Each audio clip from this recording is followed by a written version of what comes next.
चलो शुरू करते हैं गॉस लॉ। पहले सबसे पहले एरिया वेक्टर जो है, एरिया वेक्टर समझते हैं हम लोग। एरिया वेक्टर क्या है? एरिया बेटा देखो स्केलर क्वांटिटी होती है।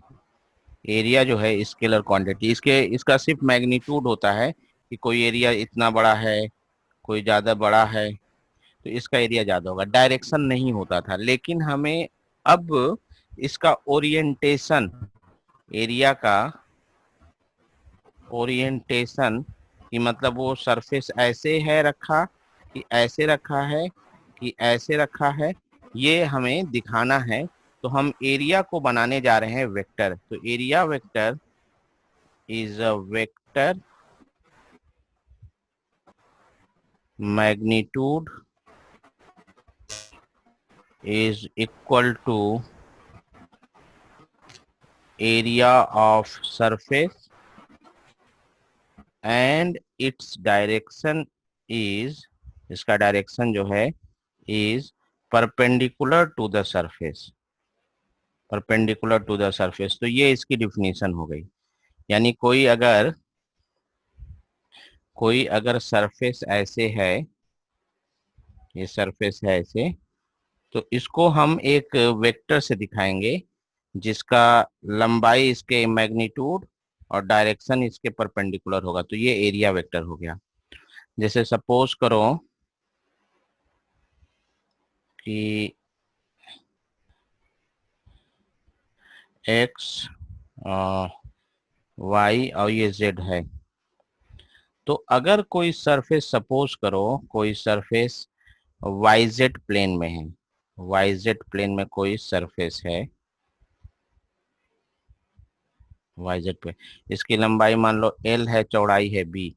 तो ये जो सरफेस होगा, ये वाला, ये जो सरफेस है, इसको एरिया वेक्टर अगर बनाएंगे हम, तो हम एक एरो से दिखाएंगे जिसका डायरेक्शन इस सरफेस के परपेंडिकुलर होगा। और तो ए वेक्टर जो है इसका मैग्नीट्यूड हो कितना होगा, एरिया कितना होगा, लंबाई गुणे चौड़ाई, और डायरेक्शन है एक्स एक्सिस के लॉन्ग। तो इसका ऐसे दिखा देंगे। अब एक बात और है, क्या इसका डायरेक्शन पीछे नहीं हो सकता था? परपेंडिकुलर पीछे भी तो हो सकता था। तो हम कौन सा लेंगे इन दोनों में से? दोनों दोनों सरफेस के परपेंडिकुलर हैं, इनमें से कौन लेंगे? ये क्वेश्चन टू क्वेश्चन वैरी करेगा, दोनों पॉसिबल हैं। ठीक है, ये हम जब जो फ्लक्स निकालना सीखेंगे तो तुम लोग को आइडिया वहां पे लग जाएगा इन दोनों में से कौन लेंगे। दूसरी चीज, अगर यही सरफेस ऐसे होता, ये किस प्लेन में है, ये है, इसको कहेंगे एक्स जेड प्लेन में है, तो इसका एरिया वेक्टर इधर हो जाएगा, ये हो जाएगा एल बी, और ये किसके अलोंग है, वाई एक्सिस के अलोंग, तो इसको हम कहेंगे जे कैप। तो ये हो गया एरिया वेक्टर। लेकिन अभी जो हम लोगों ने एरिया वेक्टर पढ़ा है, ये कैसा पढ़ा है? प्लेन सरफेस के लिए, प्लेन सरफेस, क्योंकि प्लेन सरफेस में ही हम एक परपेंडिकुलर डायरेक्शन बता सकते हैं। अब अगर कर्ड सरफेस हो तो क्या होगा? कर्ड सरफेस हो तो क्या होगा?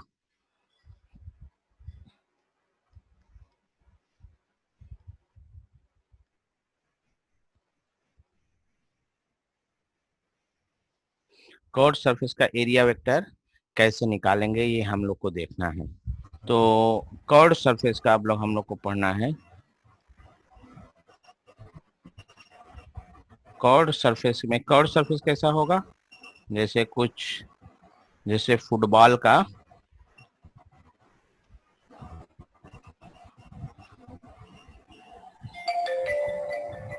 ये मान लो कर्ड सरफेस है। तो इसके में बाबू हर पॉइंट पे एरिया वेक्टर का डायरेक्शन अलग अलग होगा, क्योंकि हर पॉइंट पे सरफेस का जो डायरेक्शन होगा वो अलग अलग होगा बेटा, हर पॉइंट में। तो हम इस केस में पूरा सरफेस एरिया, इसका मान लो टोटल सरफेस एरिया जो है इसका मान लो ए है। तो ये क्या पूरे एरिया को हम लोग किसी ए एरिया वेक्टर से रिप्रेजेंट कर सकते हैं, पूरे एरिया को जिसका ए है? नो, नहीं कर सकते। क्यों? क्योंकि इसके हर पॉइंट पे बेटा, हर पॉइंट पे डायरेक्शन अलग है। इसका डायरेक्शन और इसका डायरेक्शन क्या तुम्हें सेम दिख रहा है? नहीं, हर डायरेक्शन पे जो है बेटा ये अलग अलग डायरेक्शन है, हर पॉइंट पे अलग अलग डायरेक्शन है। इसलिए इस पूरे एरिया वेक्टर को हम एक एरिया वेक्टर से रिप्रेजेंट नहीं कर सकते। इसका जो एरिया वेक्टर होगा ये छोटा सा है, बस इतना इतना छोटा लिए हैं ये एक पॉइंट के आकार में हो, तो यहाँ का जो एरिया वेक्टर है उसको हम डीए कहेंगे। फिर ये छोटा एरिया वेक्टर को हम डीए कहेंगे। इसी तरह ये सारे, यानी जब सरफेस कर्ड होगा, जब सरफेस कर्ड होगा तो हम उसको पूरे एरिया को एक सिंगल एरिया वेक्टर से हम रिप्रेजेंट नहीं कर पाएंगे। हम उसमें छोटे छोटे टुकड़ों में तोड़ के उसको स्टडी करेंगे। ये बात समझ आई तुम लोग को? दूसरी बात, अब क्लोज जो कर्ड है, एक और सरफेस होता है closed surface. Closed surface, close surface का जैसे जैसे फुटबॉल का होता है। फुटबॉल जो होता है ये पूरा क्लोज्ड होता है, एकदम बंद। इसके अंदर, क्लोज्ड का मतलब जिसके अंदर वॉल्यूम हो। जैसे हमारा सर, जो हम लोग का सर है वो पूरा क्लोज्ड है। तो क्लोज्ड सरफेस में हम लोग पढ़ेंगे, गॉस ला लगाना पड़ेगा। तो क्लोज्ड सरफेस एरिया कोई भी किसी भी शेप का रहेगा तो इसमें जो एरिया वेक्टर रहेगा, जैसे ये जो सरफेस हमने बताया, तो तुम्हें अभी देखो हम लोग पहले एक बात बता दें, एरिया वेक्टर की डिफिनीशन लिखे हैं हम लोग। Area vector is a vector whose magnitude is equal to area of surface and direction is perpendicular to the surface। ये हम लोगों ने पढ़ा है। तो यहाँ पे एक चीज, वही चीज है कि एरिया जो क्लोज सरफेस रहेगा तो इसमें श्योर जो एरिया वेक्टर होगा, ये हमेशा सरफेस के परपेंडिकुलर तो रहेगा ही, और साथ ही आउटवर्ड भी रहेगा। ये सबसे खास बात है। क्लोज सरफेस में कभी भी हम लोग इनवर्ड नहीं लेते हैं, नो, इनवर्ड कभी नहीं लेंगे, हमेशा आउटवर्ड एरिया वेक्टर लेंगे क्लोज वाले में। और सरफेस के हमेशा परपेंडिकुलर रहेगा, हमेशा परपेंडिकुलर एरिया वेक्टर रहेगा। तो हमेशा जो है परपेंडिकुलर टू द सरफेस रहेगा। तो ये तुम लोग को समझ में आई कि अगर सरफेस जो है, तीन तरह की हमने सरफेस की बात किया। एक बात किया open and plane surface, open and plane surface, ये एक। ये दूसरा था ओपन बट कर्ड सरफेस, और तीसरा हमने पढ़ा क्लोज सरफेस। तीन तरह की बात हुई। तो हम लोगों ने बताया कि ओपन एंड प्लेन में हम पूरे एरिया वेक्टर को, पूरे सरफेस को एक सिंगल एरिया वेक्टर से रिप्रेजेंट कर सकते हैं, और वो जो रहेगा वो सरफेस के परपेंडिकुलर रहेगा।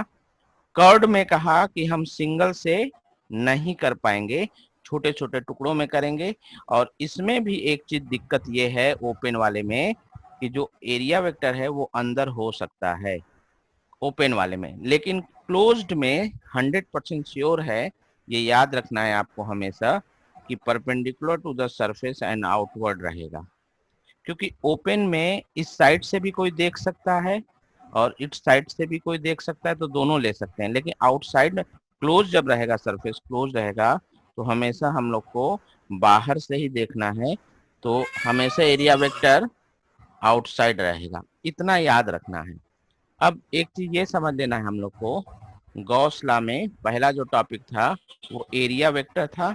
अब दूसरा टॉपिक जो है इसमें, ये एरिया वेक्टर तो छोटा सा टॉपिक था, खत्म हुआ। अब दूसरा जो टॉपिक है इसमें है वो है बहुत इंपॉर्टेंट, और वो है, हेडिंग डाल लीजिएगा, इलेक्ट्रिक फ्लक्स। इलेक्ट्रिक फ्लक्स ये फिजिकल क्वांटिटी है जिसको एफई से रिप्रेजेंट करते हैं। देखो फ्लक्स जो होता है, ये फ्लक्स जो वर्ड है ये कई जगह निकाला जाता है। In any field, any field, जितनी भी फील्ड होती हैं, तुमने नाम सुना होगा, तुमने कौन कौन नाम सुना है इलेक्ट्रिक फील्ड के बारे में? तुमने पढ़ा होगा ग्रेविटेशनल फील्ड, ग्रेविटेशनल फील्ड पढ़ा है। तुमने नाम सुना होगा इलेक्ट्रिक फील्ड, तुमने नाम सुना होगा मैग्नेटिक फील्ड। तो ये जितनी फील्ड होती हैं सबका फ्लक्स निकाला जाता है। तो इसमें जो होगा, इसमें हम लोग कहेंगे मैग्नेटिक वाले में जब पढ़ाई करेंगे तो उसमें मैग्नेटिक फ्लक्स की बात करेंगे, और इसमें इलेक्ट्रिक फ्लक्स कह ही रहे हैं, और ग्रेविटेशनल फील्ड भी, ग्रेविटेशनल फ्लक्स भी होता है। तो कहने का मतलब जो फ्लक्स होता है वो किसी भी फील्ड, जितने भी फील्ड होती हैं उनका फ्लक्स होता है। तो आखिर ये फ्लक्स है क्या? अब जैसे इलेक्ट्रिक फ्लक्स लिखा, सिंबल तो फाई है और यहाँ ई लिख दिया दिखाने के लिए इलेक्ट्रिक फ्लक्स है, तो उसी तरह मैग्नेटिक फ्लक्स को एम बी लिखना चाहिए, इलेक्ट्रिक फ्लक्स को ये लिखना चाहिए, और ग्रेविटेशनल फील्ड को एफ फाइव जी लिखा जाता है। लेकिन ये बहुत रेयर यूज होता है, इसका कोई खास यूजफुल नहीं है, इसकी कोई खास उपयोगिता, इसकी खास कोई फायदा नहीं, इसलिए बहुत कम यूज होता है। मेन यूज होता है इलेक्ट्रिक फ्लक्स और मैग्नेटिक फ्लक्स। मैग्नेटिक फ्लक्स जो है ये हम लोग एक टॉपिक है फैराडे लॉ ऑफ इंडक्शन, उसमें भी पढ़ते हैं। अब इलेक्ट्रिक फ्लक्स है क्या, पहले ये समझते हैं। कोई भी इलेक्ट्रिक फील्ड लाइंस अगर है, कोई भी इलेक्ट्रिक फील्ड लाइंस है बेटा, इलेक्ट्रिक फील्ड लाइंस हमने बोला कि किसी भी फील्ड के लिए है, तो कोई भी फील्ड लाइंस मान लो ये फील्ड लाइंस है,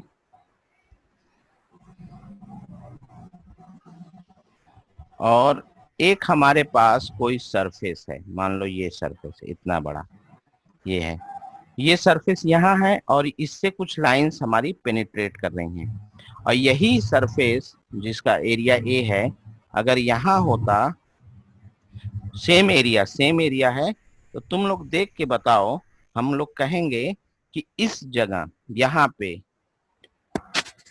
मोर लाइंस पास कर रही हैं, या पास करने को जगह हम लोग ऐसी भी कह सकते हैं, मोर लाइन पेनिट्रेट कर रही हैं, इससे ज्यादा लाइन जा रही है। वैसे लाइन कितनी जा रही है, एक दो तीन, और यहाँ से एक दो तीन चार पांच, ज्यादा लाइन गई। हम ये कहेंगे बेटा, हम कहेंगे ये कि इस जगह से इस जगह से ज्यादा लाइंस जा रही हैं, तो हम कहेंगे ये जो सरफेस है, इस सरफेस के थ्रू, सरफेस के थ्रू फ्लक्स ज्यादा है। यानी यहाँ फ्लक्स अगर फाइव वन है और यहाँ फ्लक्स फाइव टू है, तो फाइव वन फाइव टू से बड़ा है।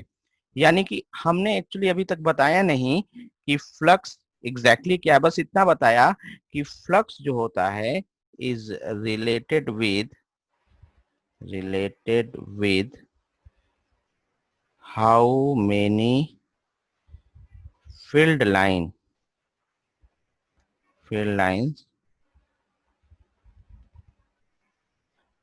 passing through the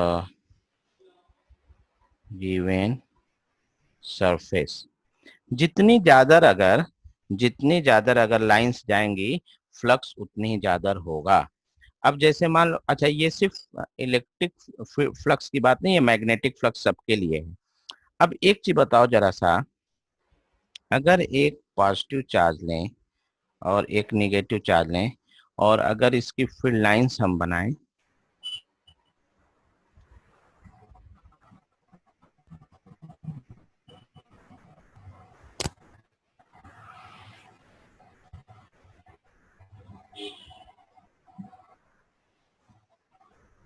ये फील्ड लाइंस मान लो हमने बनाया, और हमारे पास एक एरिया है, एक इतना बड़ा एरिया एक यहाँ है, और एक हमारा मान लो ऐसे बना दिया। तुम्हारे हिसाब से बताओ, यहाँ पे फ्लक्स फाइव वन है, यहाँ पे फ्लक्स फाइव टू है, बताओ कौन ज्यादा होगा, किसमें ज्यादा लाइंस पास कर रही हैं?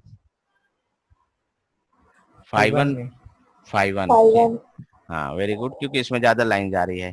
तो फाइव वन जो है वो बड़ा होगा फाइव टू से। अब एक चीज और बात देखो, एक चीज और बात देखो कि मान लो कोई फील्ड लाइंस है, ये कोई फील्ड लाइंस हम बनाए, तुमने कंपेयर बस किया ना, यहाँ पे सिर्फ कंपेयर किया और कम बेसी बताया। ये मान लो फील्ड लाइंस है, ये फील्ड लाइंस है और हमारे पास ये कोई एरिया है और ये एरिया यहाँ रहे, यहाँ रहे और यहाँ पे ऐसे रहे, तीन जगह। तो फाइव वन, फाइव टू और फाइव थ्री। तो तुमने देखा, बताओ, अब बताओ, कंपेयर करो। तो 5 में सबसे ज्यादा, 5 में उससे कम, 2 में नहीं है और 5 3 में एक है।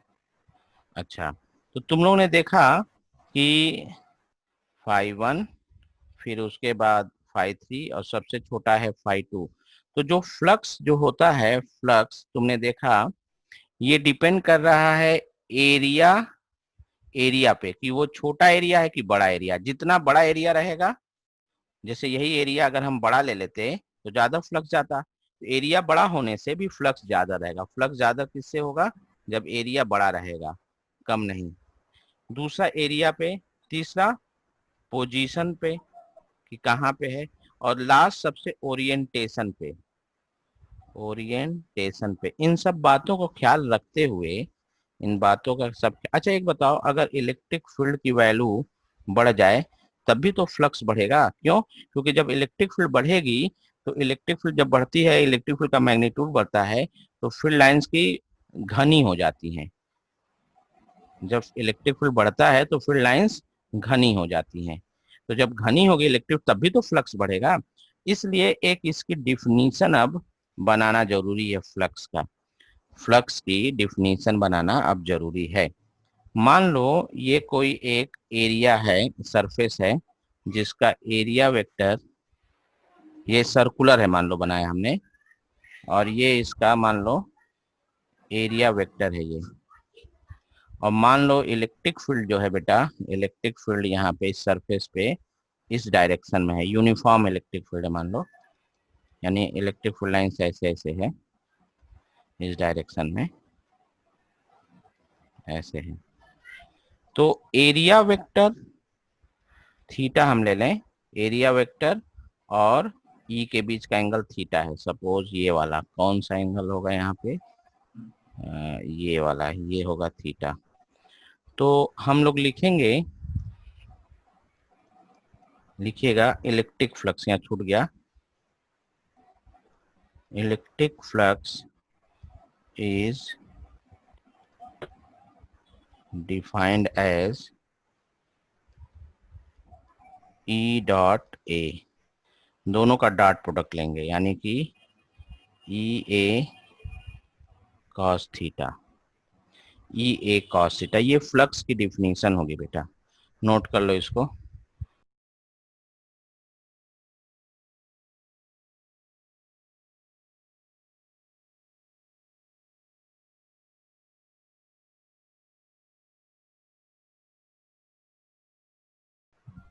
फाई जो है, अब हम लोग पढ़ेंगे एक unit and dimension of phi. Phi बराबर हम लोगों ने पढ़ा E A cos theta, E A cos theta.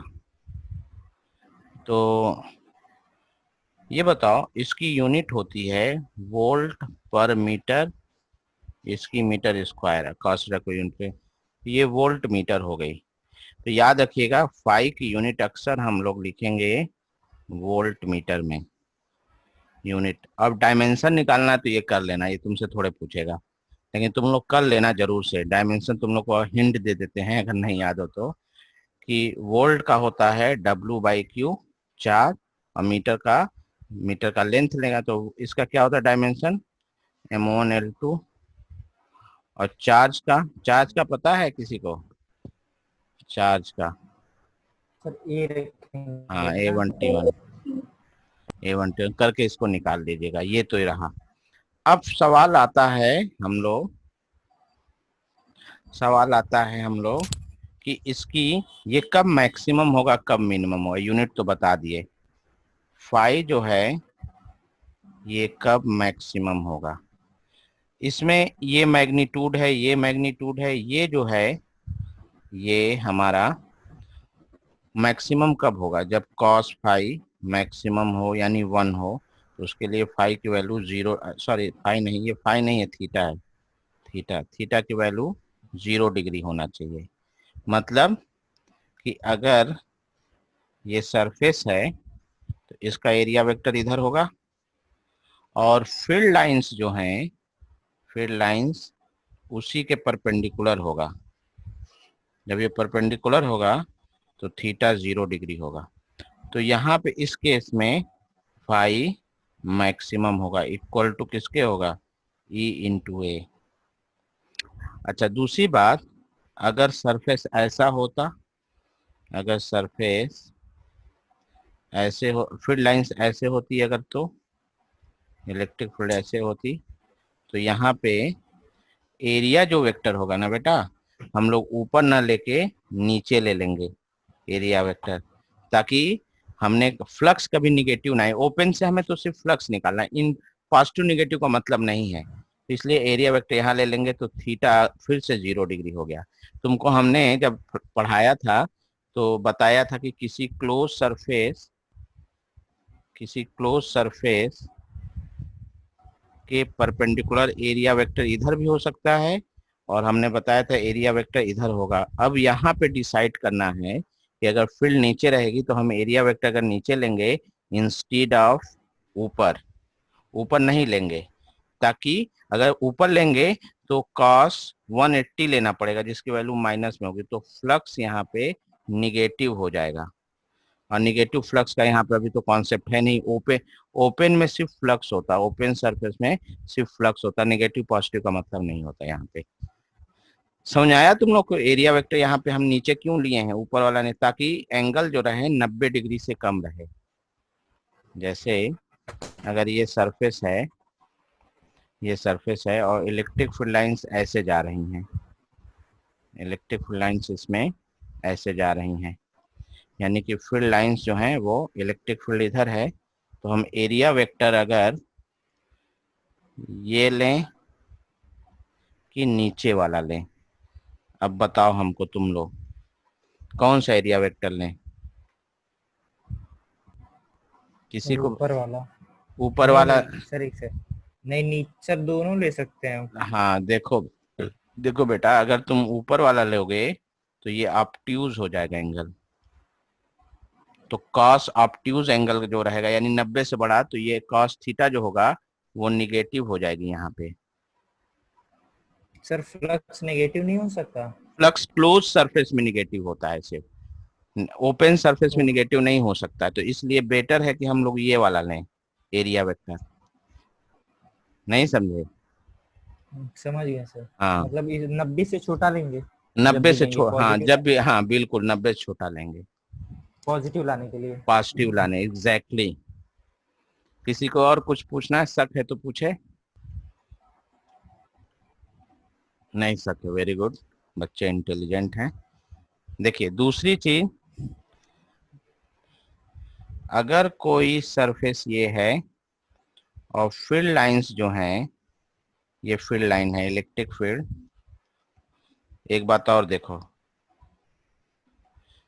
कभी कभार जो एंगल दिया रहेगा वो सरफेस से देगा 60 डिग्री, फील्ड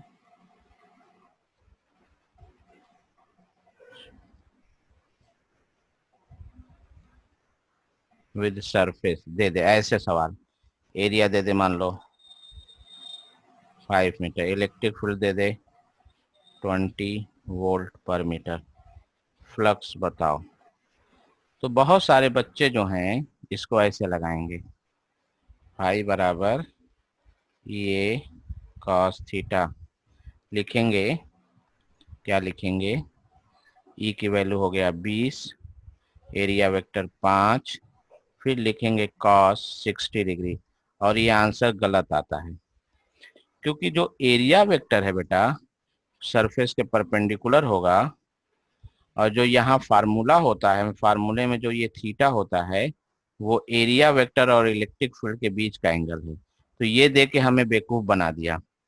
तो ये अगर 60 है, ये 30 होगा, तो यहाँ 60 के जगह हमें 30 रखेंगे तब आंसर आएगा। ये क्लियर हुआ तुम सब लोग को? Yes sir. तो ये चीज का एक ख्याल रखना है। अगली बात, इसका फ्लक्स। आंसर 50√3। हाँ ये हो जाएगा 100। 50 हाँ, यूनिट रूट क्या 3 बाई टू बताएं, यूनिट क्या बताया फ्लक्स वोल्ट की? मीटर। हाँ, वोल्ट मीटर वोल्ट मीटर। या ये आपको बता दें, ये यूनिट पूछा है 1 नंबर में, 1 मार्क क्वेश्चन में पूछा है बोर्ड में, है 1 मार्क क्वेश्चन में पूछा हुआ है कि आप बताइए हमें कि क्या बोलते हैं, वोल्ट मीटर किसकी यूनिट है, ये याद रखना है। ठीक है बेटा? सर वेबर भी तो होता है, WEBER। हाँ, तो अब एक चीज ये याद, अगला चीज एक चीज देखिए, मान लो ये सरफेस है और फील्ड लाइंस जो हैं सरफेस के पैरेलल हैं। Field lines, electric field line surface पे लाई कर रही हैं और सरफेस के पैरेलल हैं ये फील्ड लाइंस।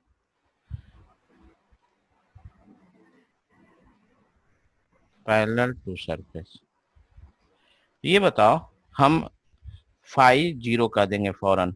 इसको दो तरीके से समझेंगे। पहला, इसको दो तरीके से कैसे समझेंगे, एक तो एरिया वेक्टर और इलेक्ट्रिक फील्ड के बीच में 90 डिग्री का है, तो फाई यस बराबर sir.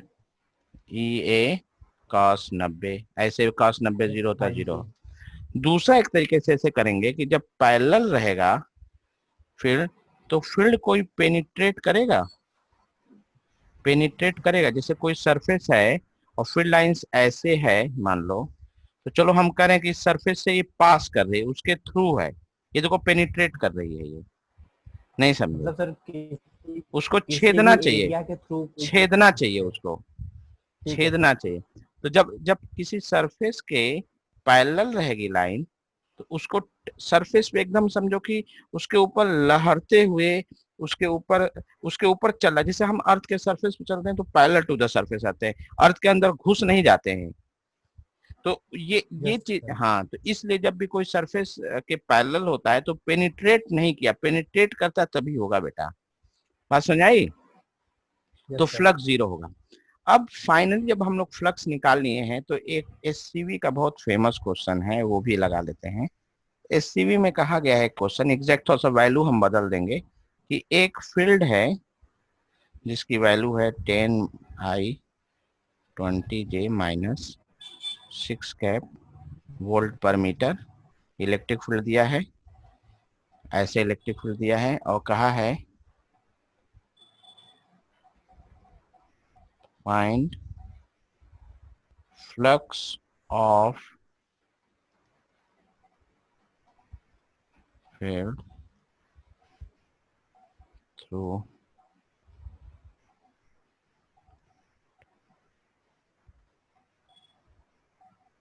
rectangular surface of area 0.5 metre square parallel to YZ plane. ये इस तरह क्वेश्चन है, ये क्वेश्चन नोट कर लीजिए। हमें बताना सर है, आंसर मत बताइए, क्वेश्चन पहले लिखिए, हम इसको सर लगाएंगे। एक बात पूछना है। हाँ सर एक बोलो। बात पूछना है। हाँ, सर ये जो 0.5 मीटर स्क्वायर दिया है, ये तो सर वेक्टर फॉर्म में नहीं है, तो इसको वेक्टर फॉर्म में कैसे चेंज करेंगे? ये कुछ दिए हैं ना हम, पैरेलल टू सर YZ समझ प्लेन। समझ में नहीं आ रहा है। ये कुछ बोले थे, ये वाला YZ प्लेन है ये। Yes sir. हाँ आई YZ, कैप। Yes sir. तो क्या लिखा था ये, एरिया वेक्टर कैसे वाई। लिखे थे? हाँ तब सब लोग इसमें जे कैप हो जाएगा सर। हैं, तब सर इसमें जे कैप हो जाएगा ना। कैसे? एक्स वाई जेड दिया है। YZ के वाई पैरेलल है और ना, YZ इसके के पैरेलल। YZ के पैरेलल है, ये Y है ये Z है, और सरफेस इसी के पैरेलल है ये। एरिया वेक्टर एक्स आई एक्सिस कैप, के, हाँ आई कैप, हाँ, तो आई एरिया वेक्टर को लिखोगे क्या चीज, 0.5 आई कैप। इसका और इसका क्या निकालना हम लोग को है, कैप, इलेक्ट्रिक फ्लक्स। हाँ इलेक्ट्रिक फ्लक्स निकालिए। जब डॉट प्रोडक्ट करके बताओ, देखिए कितने लोग डॉट प्रोडक्ट करना जानते हैं। मेरे को तुम लोग को सिखा दें। ए वेक्टर बराबर 5 आई और बी वेक्टर बराबर अगर लिखा रहे, अगर इस तरह कोई डॉट प्रोडक्ट किया जाए, अगर ए डॉट बी, तो कैसे करते हैं, कैसे करते हैं ये, इसका तरीका ये होता है, आई आई वाला मल्टीप्लाई होता है, जे जे वाला मल्टीप्लाई होता है ये, और के वाला मल्टीप्लाई होता है, जोड़ा जाता है। ये हो जाएगा तुम्हारा 50, ये हो गया 12, और ये हो गया -2 इंटू -3 यानी कि -6, तो 50, ये 62 हो गया, माइनस, अरे प्लस से हो जाएगा ये तो, ये, हाँ तो कितना हो जाएगा 68। ये इस तरह किया जाता है। भूल गए क्या तुम लोग यार एकदम 11th का चीज। अब जरा सा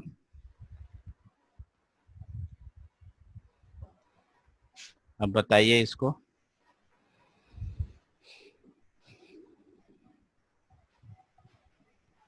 10 आई, 5 हाँ, और ये है 0.5 आई है, लेकिन 0 J है और 0 K है। ये हो जाएगा 5 0 0, इसकी वैल्यू आई 5 यूनिट, अभी कई बार बताया है वोल्ट मीटर। Volt meter. हाँ, तो इस तरह इसको लगाना है। ये आई बात समझ में सबको। Finding the flux through curved surface.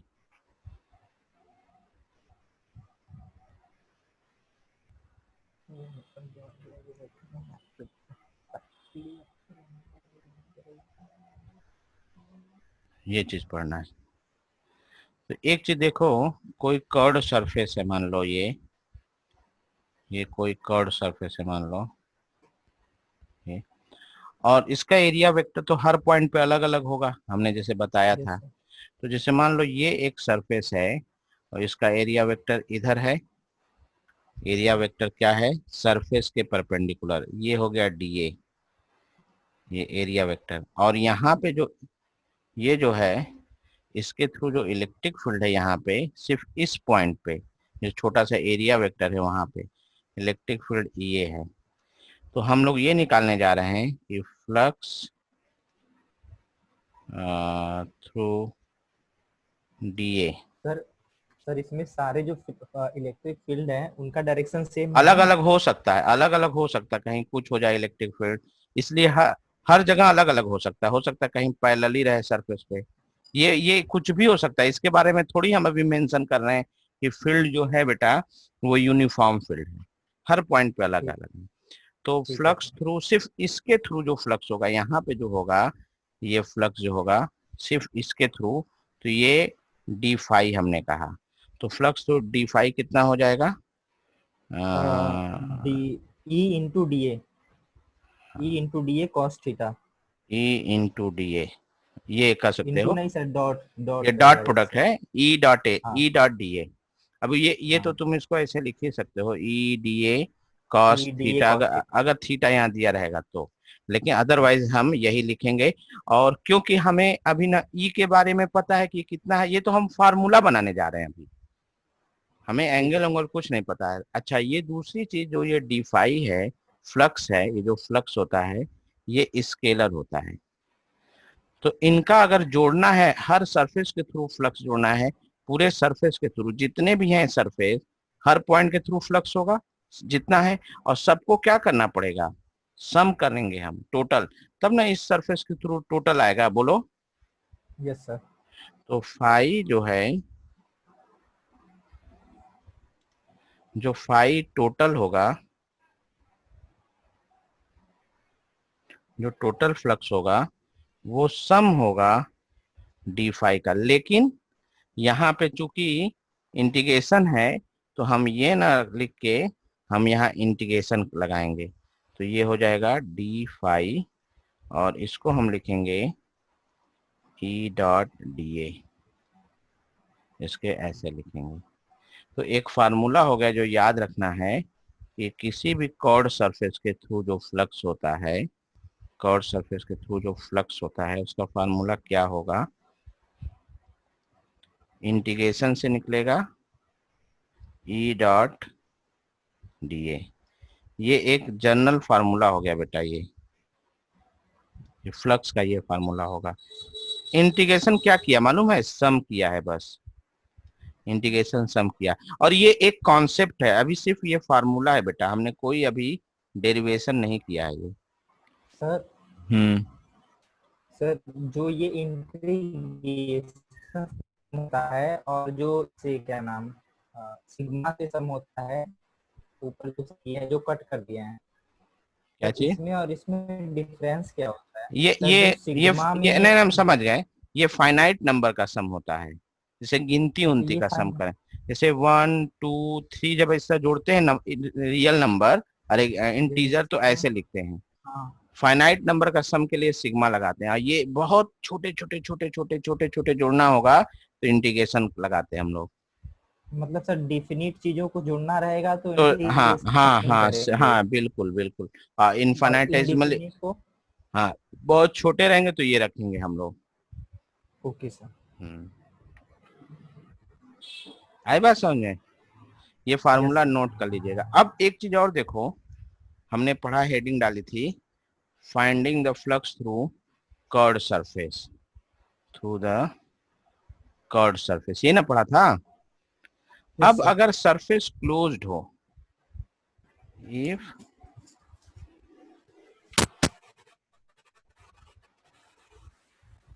अगर सरफेस क्लोज्ड हो, मतलब कोई इस तरह पूरा क्लोज हो एकदम ना, तो इस सिंबल में तब भी फार्मूला यही रहेगा, लेकिन हम यहाँ पे जो है, यहाँ पे थोड़ा सा तब्दीली लाएंगे फार्मूले में। फ्लक्स जो होगा क्लोज सरफेस के थ्रू, वो ई डॉट डी यही लिखेंगे, बस यहाँ एक गोला लगा दिया जाता है। इस गोले का मतलब होता है, इस गोले का मतलब होता है, इस गोले का कि हम लोग फ्लक्स जो है, फ्लक्स इज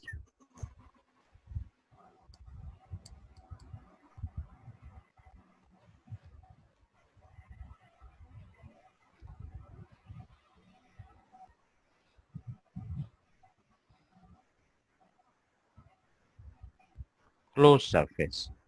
कोई बंद सरफेस के थ्रू जब निकालेंगे तो हम यहाँ गोला लगा देते हैं, ये फार्मूले में लिखने का तरीका है। और यहाँ गोला नहीं है इस वाले में, इस वाले में, तो ये ओपन सरफेस हो गया, यानी कि ये ओपन सरफेस के लिए है, ऐसे लिखा जाता है, ये क्लोज सरफेस के लिए। ये बात क्लियर हुई तुम लोग की? गॉस जो था, ये गॉस जो है, फेडरिक गॉस करके, ये एक साइंटिस्ट का नाम है, ये साइंटिस्ट का नाम है, ये बहुत इंटेलिजेंट,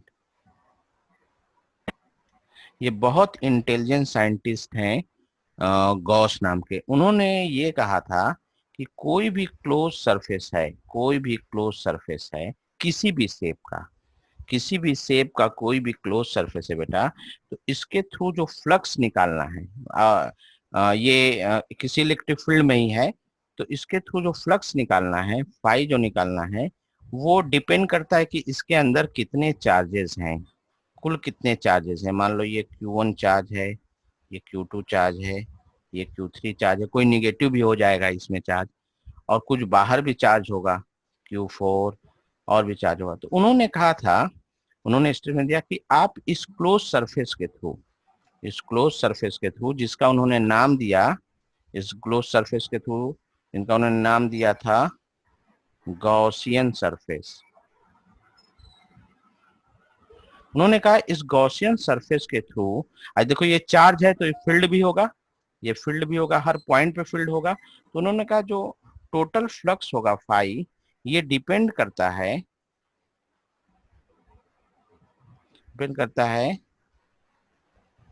चार्ज इनसाइड पे, इसके अंदर कुल कितने चार्ज हैं, depend upon total charge inside.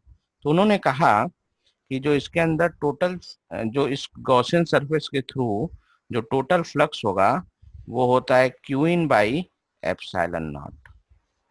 उन्होंने ये फार्मूला दिया, जहां क्यू इन क्या है, इस गॉसियन सरफेस के अंदर टोटल चार्ज, ये कितना होगा Q1 plus Q2 plus Q3।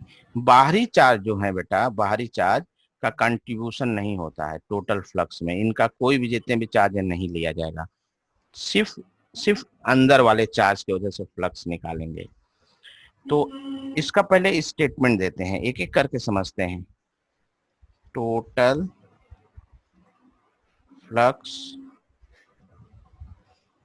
Through any closed surface is, देखो इसको तुम लोग ऐसे भी तो लिख सकते हो, 1/एप्सिलॉन नॉट इंटू क्यू इन, ऐसे भी तो total flux through any close surface is 1/एप्सिलॉन नॉट टाइम्स माने गुणा करना होता है, टाइम्स टोटल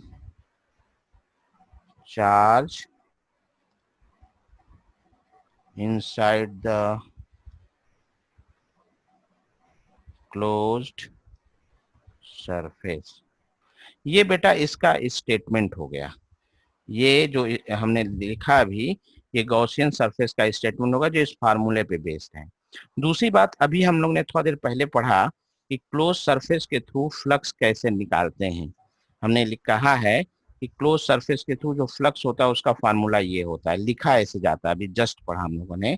तो हम इस फार्मूले को यहाँ अगर लिखें, यहाँ पे फाई के जगह तो हम लोग ऐसे भी लिख सकते हैं इसको, फाई की जगह लिखना है हमें E डॉट डी ए, ये हो गया फाई के जगह, और Q in by epsilon not. तो गॉस लॉ का ये भी एक फार्मूला हो गया। तो ये 1 नंबर, ये 2 नंबर, दोनों लिखे जाते हैं। छोटा ये बहुत अच्छा लगता है, ये बहुत बेस्ट लगता है दिखने में, अच्छा यही है। तो और इसी फार्मूले से इसका स्टेटमेंट हुआ। अब इसमें 2-3 बातें हैं, ये कि ये जो इसमें इलेक्ट्रिक फील्ड है जिसकी वजह से फ्लक्स निकला, ये कौन सी इलेक्ट्रिक फील्ड है, या इस डायग्राम में कौन सी फील्ड है। भाई देखो, ये अगर एक छोटा सा हम यहाँ पे एरिया वेक्टर ले लें, तो एरिया वेक्टर हमेशा क्या होगा, एरिया वेक्टर सरफेस के परपेंडिकुलर होगा, और ये इलेक्ट्रिक फील्ड हो गई। तो यहाँ पे हमने डी फाई निकाला। तो ये जो इलेक्ट्रिक फील्ड है ये किसके वजह से है, by all present charges, by all present charges हैं। अब एक चीज देखो, ये पहले तुम लोग इतना छोटा सा लिख लो, तो इसमें छोटी छोटी बारीक बातें भी समझानी है। तो तुम लोग पहले फार्मूला स्टेटमेंट सब लिखो। Total flux through any close surface is 1/एप्सिलॉन naught times total charge inside, लिख लो ये सारा।